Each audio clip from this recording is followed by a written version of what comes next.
Welcome to Let's Talk Context Live, episode 19. I can't believe we've been doing this for 19 weeks. Like, that's insane. But thank you all so much for tuning in. If you are interested, the Persuasive Writing course begins this coming Friday. And let me tell you, I am just ready to go, ready to teach, go through grammar, how to write, be a better writer. The class is geared towards business professionals, but if you're not a business professional and you're just looking to learn how to write, to improve your grammar and all of that, then you can still join the class. Like, it's totally fine because persuasive writing is all around us. We use it in school, we use it at work, and so the core concepts, the lessons, and everything that we're going to go through, it will benefit you regardless of whether or not you are in the classroom. So go to our website, check it out, register. There's more information there. Speaking of our website, we have a new website.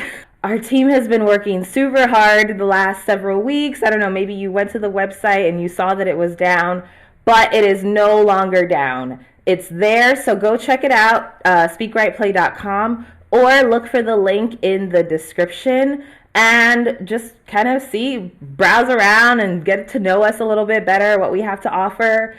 And the Give the Gift of Language giveaway for third quarter is about to start. August 10th, be sure to follow us on Twitter at speakwriteplay, because we're giving away 2 months of English conversation lessons. So August 10th, definitely follow us on Twitter so that you can have an opportunity to win 2 months of free English conversation lessons. Let's do around the world. I was on BBC and I read this article by Will Grant about Cuba. And he was basically saying how the government has mandated 72 out of the 5,000 state-run shops, or almost 5,000 state-run shops, to become basically dollar stores. And it's this whole thing with, I don't know if you know, a few years ago, there was stuff going on between the U.S. and Cuba and the embargo and sanctions and all of that. But without getting too much into the politics of that, basically the dollar carries so much value that the government is saying to its citizens, those of you who have dollars in your accounts, who have currency in the dollar or in the euro, but primarily in the dollar, you can go to these stores and buy your hygiene products or some like basic food products for $1. So people are literally lining up to go to these stores to get the items, the essentials that they need, and paying via their credit cards or their bank cards in dollar because the government wants more dollars.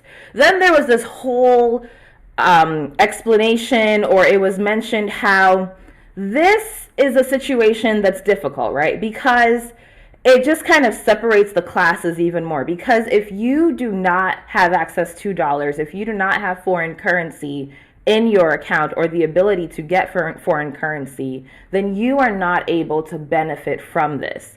And I'm thinking about myself, if the U.S. was to say, oh, we're going to make dollar stores of some of the bigger chain stores here, like Walmart, Target. If the U.S. said, for those stores, we're going to make items there $1. Or, no, we have to use a different currency, right? So we're going to make them €1. And it's only for people who have access to euros in their accounts. Because most of the country operates in dollars, that's only going to limit to a select number of people.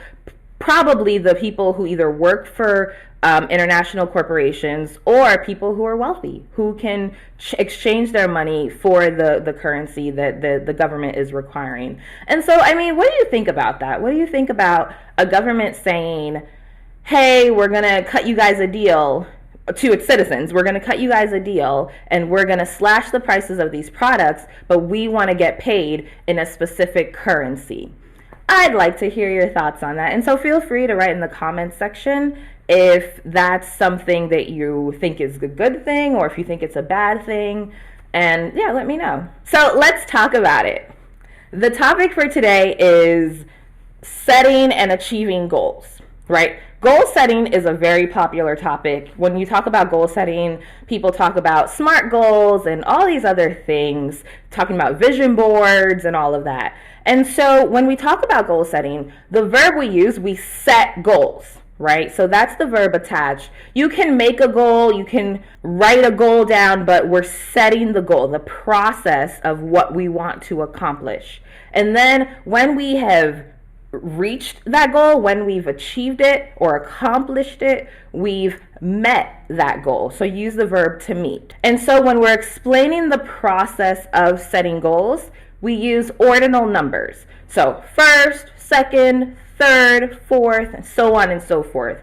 So my first goal for 2020 is to blah, blah, blah, right? My second goal, my third goal, these are the ordinal numbers that we use when we talk about goal setting. The other thing that you can pay attention to, and a way to help you sound more sophisticated with your language skills, is to utilize the prepositions. And so certain structures, certain phrasal structures that you can incorporate. I want to do blah, blah, blah, XYZ, by, and then tell a time period or a time frame. You can also say, I want to be blah, blah, blah, before, and then tell the time frame or the period again. So for example, I want to be able to run 6 miles without stopping by December of this year. And I want to be the best boxer in my boxing class before my next birthday. So that's an example of the way you would phrase your sentences to communicate your goals. And that is something, I mean, if you watch other videos or you look at your books, it may not get into that detail, that deep of a detail as to how to phrase it, but definitely those two structures are good ways to express goals and what you aim to do. What goals do you want to achieve? What is something, and if you can write your goal following that structure, you get extra brownie points.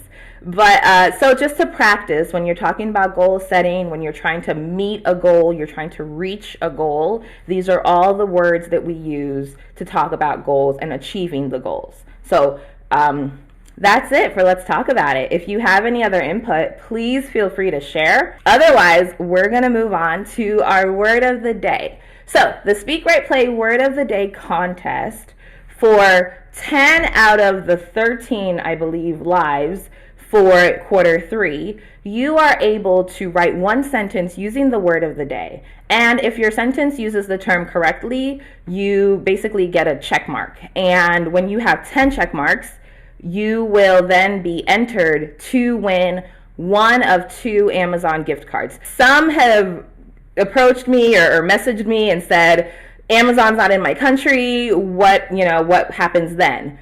And you will then win the equivalent. So you can either win the Amazon gift card or you can win the cash equivalent. We'll just send you via PayPal or TransferWise the cash equivalent of the $25.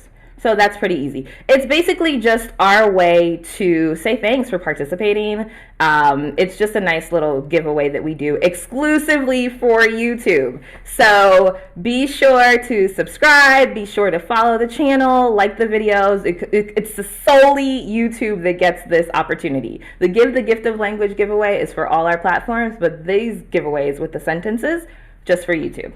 All right, so our word of the day is implore. It's a verb, and it means to beg strongly. Oh, I forgot one more thing about the word of the day. You may not use outside resources when you're coming up with your sentences, because I will check, or someone on the team will check to make sure the sentences are not plagiarized. And so you will use this video as well as your knowledge of these terms and what you gather from the video to determine to create your sentence, to craft your sentence. So let's get back to the word of the day. It's implore. It's a verb. It means to beg strongly for something. Example, I implore you to reconsider this decision because it will negatively impact everyone. And you notice the minute I said implore, my hands went like this, like in the begging position. I don't know why I did that. I guess I'm just trying to stress that implore means to beg. The second sentence, because he wasn't ready to give up, Terry implored the teacher to give him a few more minutes to finish his exam. So in both of those situations, implore, you can substitute the word beg, and it will mean the same thing. So that's our word of the day. Go ahead and write your sentence in the comment section when you're ready, and if you do 10 sentences for 10 out of the 13 lives, then you will receive an opportunity to participate in the contest to win either a $25 Amazon gift card or the cash equivalent. Now, if you're not following us on Facebook or Instagram, listen, you're missing out. We have content on there that we don't have on Twitter, we don't have on YouTube. And so if you're looking for other ways that you can engage with English, we have like cool puzzles that we do and phrasal verbs and all that kind of stuff. Listening exercises, pronunciation exercises. Go ahead and check us out on Facebook, Speak Write Play English, and Instagram at Speak Write Play. Also, we are going to begin releasing new content on both of those platforms. So you will be able to get more resources, and you can get free resources and follow us on Teachers Pay Teachers. And basically that's another platform that we've recently started using where we put some of our free content, and some of it is new, some of it is a mix of things we've done before, but you can go ahead and check that out. Totally free. Go to our website. Our new website is up. You can get resources there. And we have been working so hard. There's so much more coming your way. So definitely stay tuned, follow us, subscribe, and I will see you later. Bye.